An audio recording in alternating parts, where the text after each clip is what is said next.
हा इस पार या उस पारवाली सिच्युएशन शिंदे साहेबांसाठी त्यांच्याबरोबर गेलेल्या सगळ्यांसाठी असणार. आपण नाट्य बाहेरनं बघितल्यानंतर आपण गोल्फ खेळताना लांबच्या त्या ठिकाणी बॉल मारताना आयदर तिथे जाऊन पडला तर बरं असतं, नाहीतर मग आऊट असतो. त्यावेळेला चिंता वाटली का, मुलगा म्हणून चिंता वाटली का, की अरे आज आता नाही झालं तर काय, कारण नसतं झालं तर काय होतं ते बघा ना तुम्ही. नाही, नक्कीच हे जर रिस्क घेतला होता त्यांनी तर त्यांचा पूर्ण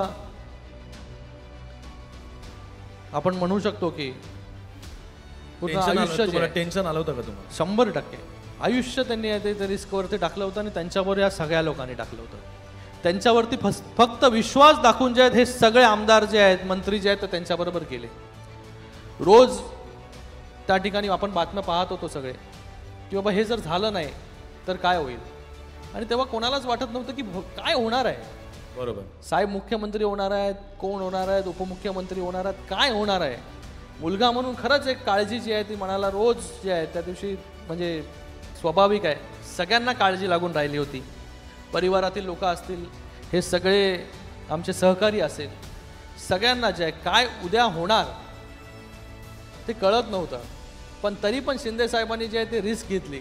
जसं गेले अनेक वर्ष ते रिस्क घेऊन जे आहे जसं शिवसेना जे आहे ते वाढवत गेल्या, आज तशी रिस्क त्याही दिवशी बाळासाहेबांचे विचार वाचवण्यासाठी ती रिस्क त्या ठिकाणी घेतली आणि तो विचार जो आहे तो आज त्या ठिकाणी वाचवण्याचं काम शिंदे साहेबांनी केलं आणि त्यांच्याबरोबर या सगळ्या आमदारांनी, सगळ्या मंत्र्यांनी केलं. आणि सगळ्यांना आज अभिमान आहे की आज शिंदे साहेबांनी जे केलं त्या पदाला 100% न्याय देण्याचं काम शिंदे साहेब त्या ठिकाणी आज करतायत.